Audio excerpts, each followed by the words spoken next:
আজ 27শে জুলাই। আর আজকে আমি এখন এই মুহূর্তে দাঁড়িয়ে আছি লেক টাউন শ্রীপল্লী ওয়েলফেয়ার অ্যাসোসিয়েশনের খুঁটি পুজোর প্রাঙ্গণে। এই হচ্ছে বাইরের অংশটা, খুব সুন্দর করে এই জায়গাটা ডেকোরেশন করেছে ফুলের মালা দিয়ে।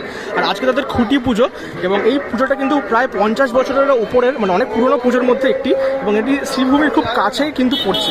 বাইরেটা দেখতে পাচ্ছ, অনেক মানুষ কিন্তু ভিড় করে এই খুঁটি পুজো দেখছে। চলো ভেতর দিকে এবারে কিন্তু প্রবেশ করা যাক। এই জায়গাটা কিন্তু সুন্দর করে সাজিয়েছে, এই ফুলের মালা থেকে শুরু করে ঝাড়বাতি থেকে শুরু করে অনেক কিছু দিয়ে কিন্তু সাজানো হয়েছে এই জায়গাটা। আর প্রচুর কিন্তু এখানে লোকালয়ের যারা মানুষ আছে তারা এই প্রোগ্রামটা কিন্তু মানে এনজয় করছে।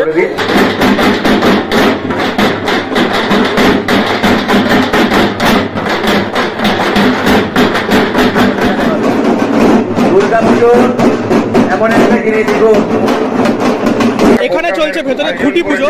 এই মুহূর্তে খুঁটি পুজোর জায়গাটা কিন্তু খুব সুন্দর করে ফুল দিয়ে ডেকোরেশন করা হয়েছে, আমরা দেখতে পাচ্ছি। আর স্পেশালি এই জায়গাটা যদি দেখো, মা দুর্গার একটি মূর্তি আমরা দেখতে পাচ্ছি, যেখানে খুব সুন্দর করে একটা ছবি সাজানো হয়েছে। আর এই সামনে কিন্তু পুজোর যে ঘর থেকে শুরু করে যে পুজোর সামগ্রী, সেগুলো আমরা দেখতে পাচ্ছি এখানে। আমাদের ভারতবর্ষে আমরা সমস্ত ধর্ম, সমস্ত উৎসবকে আমরা এমন ভাবে আগলে রাখি যাতে মানুষের এটা না মনে হয় কি তারা অন্য কোনো ধর্মের বা অন্য কোনো এসে। এবং দুর্গাপুজো নিয়ে এটাই বলবো কি আমাদের গর্ব। আমার মনে হয় কি ভারতবর্ষের সবচেয়ে শ্রেষ্ঠ পুজোর মধ্যে, সবচেয়ে শ্রেষ্ঠ উৎসবের মধ্যে দুর্গাপুজো আমার মনে হয়।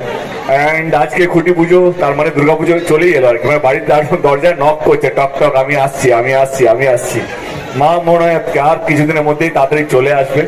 মার কাছে এটাই প্রার্থনা করবো যেন আমরা সবাই সুখে থাকি, কারণ যেভাবে যুদ্ধ হচ্ছে, কিছুদিন আগে আমাদের দেশেও পাশের দেশের সাথে যুদ্ধ হচ্ছে, বা পৃথিবীতে অনেক জায়গায় যুদ্ধ হচ্ছে। যদি আপনারা জিজ্ঞেস করেন তুমি কি চাও মায়ের কাছে এই সময় দাঁড়িয়ে, আমি সত্যি শান্তি চাই। কারণ আমাদের শুধু আমাদের মধ্যে নয়, পৃথিবীতে শান্তির অভাব, ভালোবাসার অভাব। মাকে প্রার্থনা করবো যেন পৃথিবীতে শান্তি যেন আরো বেশি করে আসে, মানুষের মধ্যে মানুষকে নিয়ে ভালোবাসা যেন আরো বাড়ুক। কারণ বিভিন্ন রকম ভাবে আমরা ভাগ হয়ে আছি, কখনো রাজনীতির ভাবে, কখনো ধর্মের জন্য, কখনো কাস্ট, এত কিছুর জন্য। আমার মনে হয় কি সেই জায়গায় আমাদের সত্যি মায়ের আশীর্বাদ দরকার, ভালো থাকার জন্য, সুখে থাকার জন্য এবং একসাথে থাকার জন্য।